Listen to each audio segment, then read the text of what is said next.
Ferðamál á Íslandi, rannsóknir og raunheimar hlaðvarp málefni ferðaþjónustu og ferðamennsku á Íslandi.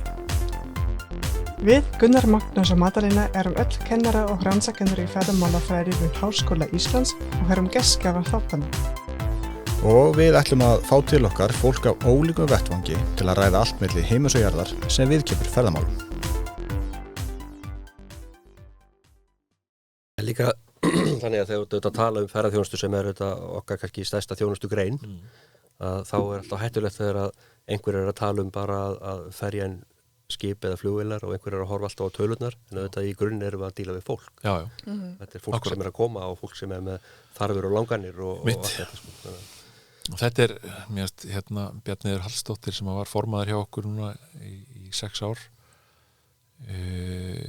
Hún orðaði þetta oft þannig sem var nokkuð gott að við þyrftum alltaf að muna það, við værum að þjónusta fólk og taka á móti fólki sem væri að búa til mikilvægustu minningar þú veist, með fjölskyldunni á einhverjum, þú veist, í fríinu sínu og þannig að það skiptir svolítið máli að hafa það á baku eyrað þegar við erum að taka á móti. Það snýst allt um þjónustu við fólk, þess vegna fer óskaplega taugarnar okkur þegar einhver notar orð ferðaiðnaður. Við erum ekki að framleiða ferðamenn, við erum að þjónusta þá. Finnst líka þetta líka svona í nærandi ferðaþjónusta, bara við tölum gesti, ekki túrista, en það eru gestir sem koma til landsins sem finnst mjög fallegt. Já. Og mér finnst líka allt sem þú ert að segja tengist sjálfbærni, það ekki. Og Ísland á þessi Tourism Vision fyrir árið 2030 og markmið að Ísland verði leiðandi í sjálfbærni fyrir árið 2030. Já. Hvernig finnst þér gengur þetta? Þetta svolítið stórt markmið. Ég hugsa að séu svona 15 aðrar þjóðir sem eru með svipað markmiðum að vera leiðandi í sjálfbærni, mismunandi orðar. Ég held að þetta sé gott markmið. Ég ætla ekki að fullyrða það hvort við munum ná þessu. En stundum það þannig að ég mjög fylgjandi þessari hugsun að og kannski það bara því að ég er geimferðanörd, en shoot for the moon, hvort sem þú kemst alla leiðið ekki, það kannski ekki aðalatriðið á þeim tíma sem þú ætlar þér. En ef þú ætlar þér það, og setur þér markmið, þá líklega þú komist lengra heldur en ekki. Já, ok. Og stundum tekst þér að lenda á tunglinu áður en áratugurinn úti og koma þeim heima aftur, eins og Kennedy sagði, en þetta svolítið, mér finnst þetta að vera svolítið hugsun sem við þurfum að tilengja okkur líka, að þótt að við kannski sjáum það núna að þetta sé ansi bratt markmið að verða leiðandi í sjálfbærni í ferðaþjónustu í heiminum. Já, líka hvað þýðir þetta? Hvernig ertu leiðandi? Hvernig mæla þú þetta? Hvernig á að mæla þetta? Þetta allt saman spurningar sem þarf að svara og það er hluti af stefnunni að reyna að finna út úr því hvernig við ætlum að svara þeim spurningum. Hvaða mælikvarða ætlum við að nota og svo framvegis. En ég held að þetta sé mikilvægt markmið vegna þess að við þurfum líka átt okkur á því hvað sjálfbærni er. Ég var nú að kenna einu sinni og mér finnst sjálfbærni stundum vera hugtak svona eins og einstaklingsmiða nám var þegar ég var að kenna. Allir töluðu það en enginn vissi í raun og veru hvað það þýddi vegna þess að allir höfðu mismunandi sín á það. Já, og líka þú mást ekki vera á móti sjálfbærni. Nei, ákveðat. Og þannig að ég held að það sé mjög mikilvægt að við svona reynum að átta okkur á því sameiginlega hvað það er og skilja líka eins og svolítið fjallaðum í þessari stefnumótun að sjálfbærni er ekki bara umhverfismál. Akkurat. Nei, sjálfbærni er í rauninni í 3 víddum, í umhverfisvíddinni, í samfélagslegri vídd og í efnahagslegri vídd. Þannig að það að til dæmis fyrirtækin rekstur þeirra sé arðbær fyrir bæði þá fyrirtækin og samfélagið, það er líka hluti af því að vera sjálfbær atvinnugrein. Alveg klárt. Og því fyrirtæki sem ekki arðbært, það er ekki sjálfbært. Og atvinnugrein sem skilar samfélaginu ekki arði, það er ekki sjálfbær atvinnugrein samfélagslega og alveg eins það með þá samfélagið að það skiptir máli að atvinnugreinar séu ekki einhvers konar búblu bara inn í sjálfri sér, að það séu í tengslum við samfélagið og þá bæði í rauninni nær samfélagið í kringum áfangastaðina sem verið að nýta eins og tilfelli ferðaþjónustunnar og líka þá bara í samhengi við við stóra samfélagið bara og álit samfélagsins á það hvernig við eigum að haga okkar resúrsum og hvað okkur finnst skynsamlega að leggja orku okkar í sem samfélag og hvaða í rauninni gæði við fáum af atvinnugreinum. Grundvallar atriði og bara grundvallar hlutverk atvinnugreina í samfélaginu að byggja undir lífskjör almennings. Það það sem atvinnugreinar eiga að gera. Það búa til verðmæti sem að byggja undir lífskjör fólks í samfélaginu. Já, þau geti verið eins góð og við mögulega getum. Og það stóra markmiðið. Og síðan þá það þriðja sem umhverfislegi þátturinn og þar þurfum við sérstaklega náttúrulega huga að því að við erum að nýta náttúruna. Það okkar stóra aðdráttarafl, við erum náttúru og ævintýra áfangastaður og við þurfum þá að tryggja til framtíðar að okkar áfangastaður í náttúrun og náttúrustaðir að þeir séu jafn góðu ástandi á morgun og hinn eins og þeir voru í gær og fyrradag og við getum haldið áfram þá að nýta þá auðlind án þess að við séum að ganga á hana og það bara svona ákveðið trekk sem við þurfum að gera það og ákveðnar aðferði sem hægt að nýta til þess sem við erum byrjuð að nýta og byrjuð að tala mikið og ég held að sé bara satt að segja það samtali bara ágætum farvegi því að við verðum ekki vör við annað en að þar séu í rauninni allir á sama máli líka sko. Og kannski stóra atriðið í þessari stefnu sem kannski markmiðið jú stórt á tunglinu einhvers staðar og ég held að sé kannski útsið með það að við náum ekki að vera leiðandi í sjálfbærni á næstu 4 árum eða svo nei. En það bara orða þetta og bara svona koma þessu svona ádel sko Já. Og í gegnum þingið sem svona stórt og mikið það kannski líka einhver svona kveiki á Já. Svona meðvitundinni að þetta sé mikilvægt. Og við líka muna það sko að þessi titill, hann búinn til árið 2019 sko, það voru 11 ár í 2030. Langt í burtu. Já, langt í burtu sko, sem tími svona fyrir svona stefnumótun, en svo bara út af dollu, þá tók þetta svolítið lengri tíma að koma þessi í gang. Og og það hluti af þessari stefnu að við þurfum að byrja að endurmetana bara í rauninni á næsta ári 27 síðasta lagi og fara þá að horfa til 2035, 2040 og sjá býtu hvert við komin. Þurfum við að laga eitthvað til í henni, þurfum við að breyta tímasetningunum, þurfum við að taka eitthvað framfyrir sem við sjáum núna, þurfum við að gerast fyrst áður en eitthvað annað gerist. Þannig að það líka mikilvægur hluti af þessu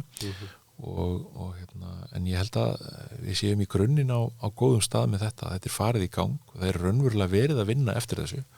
Það þó nokkri starfshópar sem í gangi núna til dæmis öryggismál, álagsstýringu og fleira og ég held að þetta sé við höfum bara mikla trú á þessu starfi. Man finnst líka svo gott að þessi orð sjálfbærni búin að breytast aðeins, bara fólk hugsa ekki lengur bara svona environmental issues en líka freka lítil fyrirtæki Algjörlega. Og bara af hverju þau skipta máli. Algjörlega. Meiri hlutin af íslenskum fyrirtækjum almennt í atvinnulífinu þá þetta 2/3 sem það sem við getum kallað lítil fyrirtæki með svona undir 10 manns í vinnu, cirka, ef við notum þann mælikvarða. Það eru sko örmir fyrirtæki á OECD-skalanum, við erum með aðra skilgreiningu á Íslandi sem ég hef aldrei skilið reyndar. En í ferðaþjónustunni þá þetta ennþá hærra hlutfall. Þá þetta kannski milli 70-80% sem eru sko lítil og meðalstór fyrirtæki og líklega 70% sem eru svona lítil fyrirtæki. Þannig fyrir ekki 70-80% sem eru lítil fyrirtæki og þá stór fyrirtæki í rauninni ekki nema kannski, ég veit ekki, 25%. Já, í höfuðborgarsvæði. Þannig að þetta í rauninni enn mikilvægara fyrir fyrirtæki í ferðaþjónustunni að það sé hugað að rekstrarumhverfi lítilla fyrirtækja og hvernig þau geta bæði aukið möguleika sína á að stækka og verða arðsamari og geta þá bætt við sig. Til dæmis sérhæfingu og sérhæðu starfsfólki með ýmiss konar skilsett sem mikilvægt til þess að þau ná að stækka og verða betri, búa til meiri gæðaþjónustu, verða líklegri til þess að vera að nýta auðlindina á sjálfbæran hátt eða vera í sjálfbæri rekstri og þarna þarf að horfa til bæði regluverks hvernig menntun í ferðaþjónustu að við þurfum að hafa fólk til þess að ráða það svo margt sem þetta hangir allt saman já. Það ekkert eitthvað eitt sem að einhvern veginn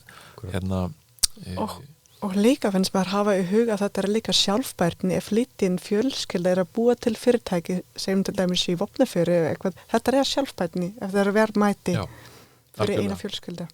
Og þetta kannski það sem að ferðaþjónustan hefur gert hvað sterkast fyrir samfélagið og svona eina af þessum stóru breytingum sem hún hefur komið með og það bara þessi meiri fjölbreytni í atvinnulífinu á stöðum utan höfuðborgarsvæðisins. Það var einhvern tímann tekið saman að sko á árunum 2010 til 19 að þá varð helmingur allra starfa utan höfuðborgarsvæðisins til í ferðaþjónustu. Þannig að helmingur allra nýra starfa sem var til á 9 ára tímabili var til í ferðaþjónustu.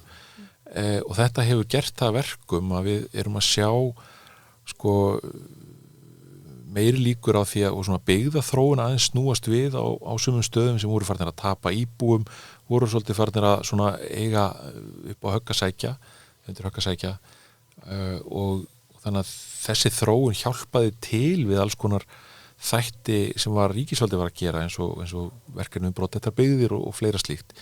Og við stundum, við erum mjög ánægð með þetta og stolt að þessu, segir stundum að það sé fallegasta einkaframtak Íslandssögunar eða besta byggðaverkefni Íslandssögunar. Þetta skiptir gríðarlega miklu máli og þetta eitthvað sem við viljum alls ekki tapa þó að við sjáum að það sé samrunni og hagræðing að byrja núna, þá viljum við alls ekki tapa þessu akkurat litlu fjölskyldufyrirtækjunum sem að sáu tækifæri víða landa, því að þetta líka það sem að kannski gestirnir okkar eru líka leitað þegar þeir koma til landsins. Já, einmitt. Það eru áhuga í sögu fólk sem á heima hér. Einmitt. Já. En hérna í ferðamálastefninu þá líka talað um rannsóknir. Það brún og bili yfir rannsóknir aðeins. Já. Ég veit að þú hefur skoðanir á því. Ég hef mikla skoðanir á því, já. Hérna, ég hversu sterti á taka til orða, sko. Það hlustar enginn á þetta. Bara þú sjálfur, ekkert mál. Ég hef síðustu ár stundum komið út af fundum með fjárlaganefnd Alþingis þegar ég hef verið að ræða kynna umsagnir samtaka ferðaþjónustunnar fjárlög til dæmis og fjármálaáætlun ríkisins og svona hugsað var ég kannski ofdónalegur í þetta sinn vegna sem mér finnst alveg ótrúlegt og ég hef sagt það bara við þingmennina á þessum vettvangi að það ótrúlegt að ég sé búin að vera í þessu starfi í 7 ár og ég kem 2 svar inn í fjárlaganefnd á hverju ári, fjármálaáætlun í mars-apríl og svo fjárlög að hausti og ég alltaf að segja það sama. Ég að segja það þarf að auka fjárframlög í gögn og rannsóknir í ferðaþjónustu. Vegna þess að við getum ekki stýrt því sem við getum ekki mælt. Akkurat. Og hér sitið þið stjórnmálamenn og segið við viljum að ferðaþjónusta sé svona og við viljum hún sé svona og hún þarf að þróast svona og við þurfum að passa upp og til dæmis eftir faraldurinn þá var mjög vinsælt hjá stjórnmálumann að segja að við viljum alls ekki að ferðaþjónusta verði eins og hún var fyrir faraldur. Ég skildi reyndar aldrei hvað var verið að meina með því en það þýddi þó að minnsta kosti það ætti að stýra einhverju, ekki satt. Þú getur ekki stýrt því sem þú getur ekki mælt. Þetta þarf að virka svona við söfnum gögnum og rannsökum greinina eins og gert í öðrum atvinnugreinum. Stjórnvöld geta skoða þær mælingar og ákveði, heyrðu við ætlum að reyna að stýra þessu í þess átt, sjálfbærni hér, verndun áfangastaða þar, verðmætari gestir hér og svo framvegis. Og svo eftir einhvern ákveðin tíma, þá tökum við ákvarðanir og það einhverju breytt í lögum og reglugerðum, og svo eftir einhvern ákveðin tíma þá mælum við aftur. Akkurat. Til þess að athuga hvort að það sem við gerðum stýrði okkur í raun og veru í þá átt sem við vildum fara. Og staðan bara svo að það hefur engin vilji verið hjá ríkisstjórnum frá því að ég tók við til þess að gera þetta svona. Það bara staðan. Það allir voða jákvæðir, sko, það þurfi á að auka gögn og rannsóknir en það eru nánast sömu tölurnar lagðar í þetta eins og fyrir 7 árum síðan. Það var alveg lítið breyst og á sama tíma erum við með stór vandamál bara í grunngögnum eins og gistináttatölum hérna. Við erum búin að vera með gestatalninguna á þjóðurdantalninguna á Keflavíkurflugvelli í svona einhverjum reddingum undanfarin ár. Það ennþá deilur það hvort að það nógu gott eða ekki, sitt sýnist hverjum.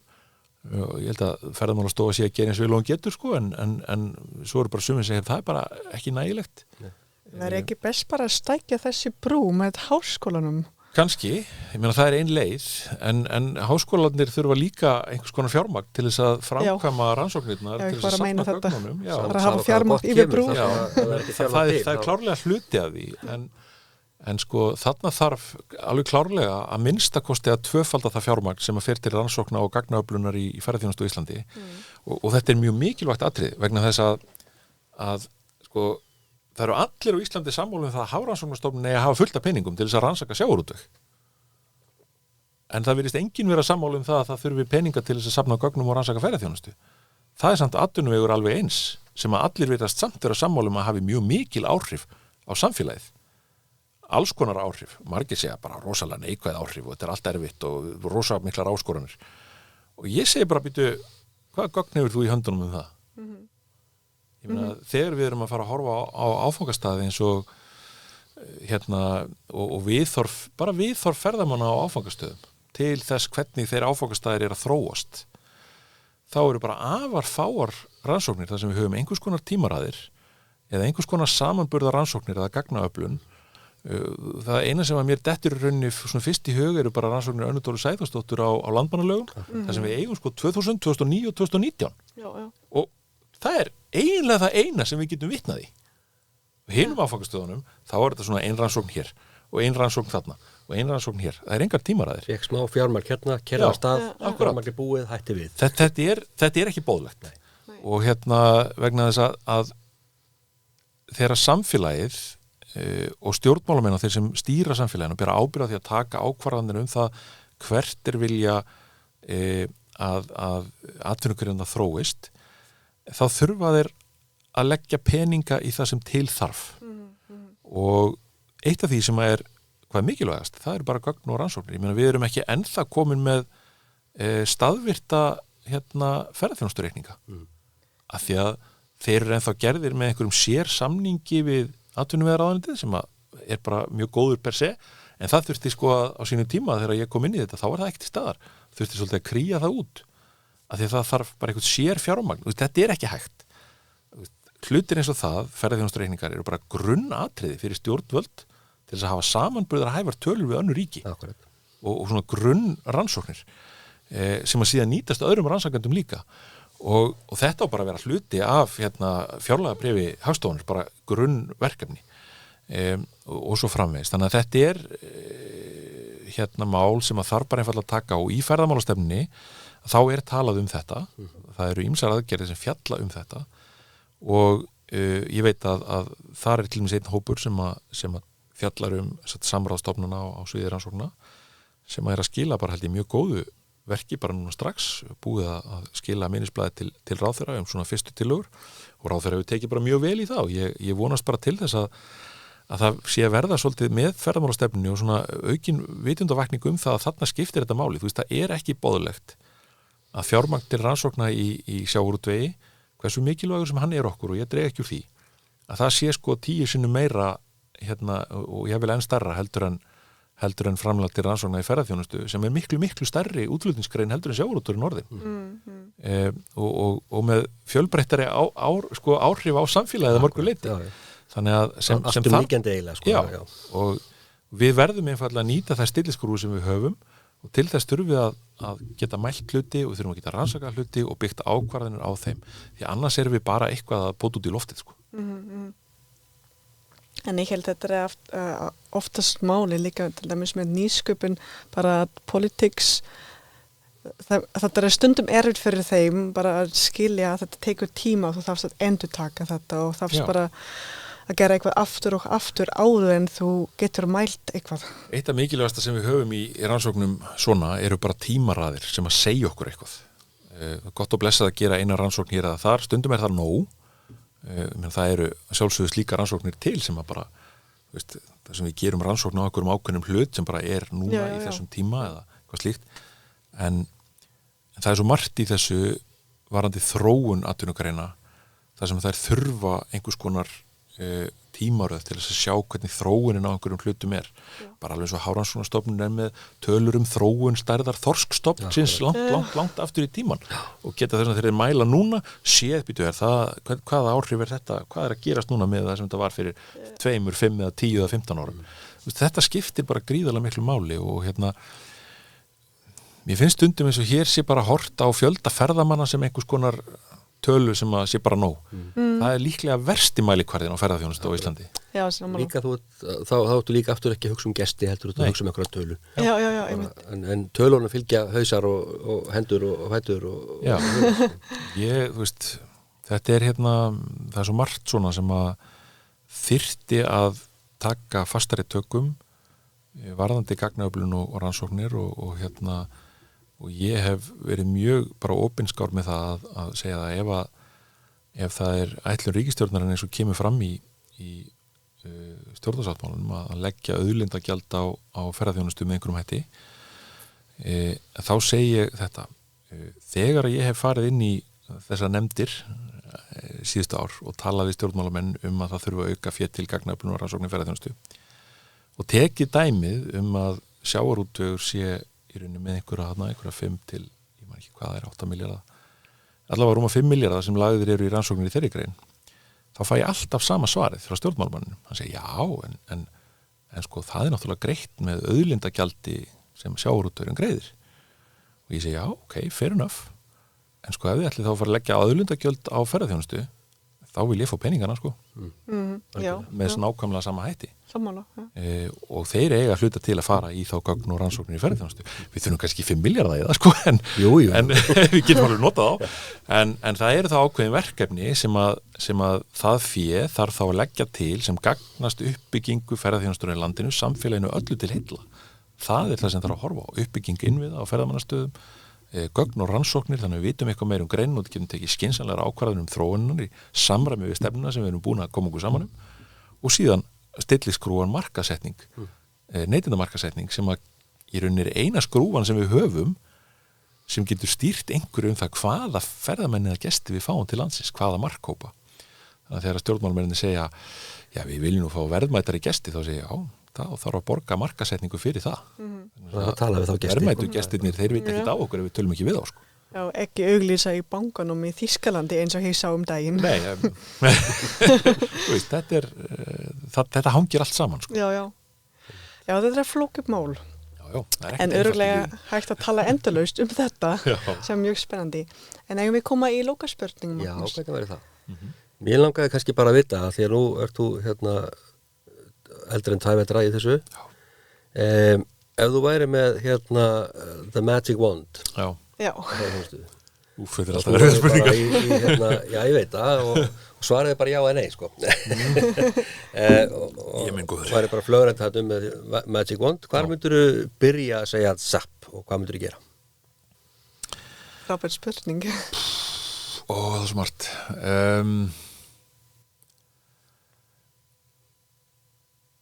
Ef ég geti bara lagað einhverja hluti, bara 1, 2 og 3. Já. Bara allt í henni bara ferillin sem alltaf stíplaður, hann allt í henni smúð eða er bara samtalið orðið betra eða hvað myndur þú gera? Ég held að ég myndi, það eru nokkrir hlutir sko, ég myndi fyrsta lagi reyna eða bara einfalda regluverkið í kringum rekstur fyrirtækja almennt. Til þess að fyrirtækin þurfi ekki að hoppa í gegnum einhverja gerðir sem eru orðnar svolítið, ég segi ekki úreltar en úr sér gengnar, gamlar lagalegar kvaðir og svo framvegis. Minnka rekstrakostnaðir að mörgu leyti þannig að þau nái bara betri rekstri og geti þess að byggt sér betur upp og gert það sem það þarf að gera. Ég myndi líka vilja laga húsnæðisvandan vegna þess að það gagnast öllum, ekki síst fyrirtækjum við ferðaþjónustu og ekki bara á landsbyggðinni, þetta er orðið líka vandamálið í höfuðborgarsvæðinu, að það sem við þurfum bara húsnæði fyrir starfsfólk vegna þess að ferðaþjónustan þarf margar hendur og þarf mikið af fólki og húsnæði skortur sérstaklega kannski á landsbyggðinni er farin að standa bara atvinnulífi fyrir þrifum.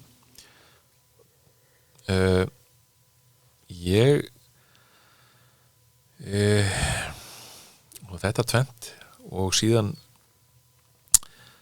væri mjög gaman ef að maður geti bara svona veifað sprotanum og sé til þess að öll fyrirtæki geti fengið ráðið það starfsfólk sem þau þurfa með það skilsett sem að þau vantar.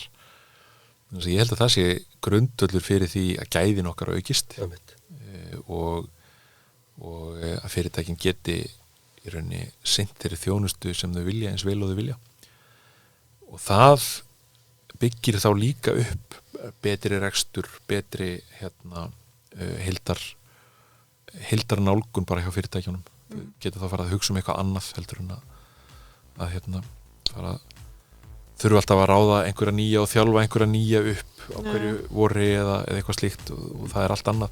Það myndi líka hjálpa til með það ef þetta húsnæðið og skilsettið það er bara hægt að vera vandamál, þá ertu líka farin að vera með fleiri heilsástörf, þú ert farin að vera með stabíli atvinnugrein og það er gott fyrir alla.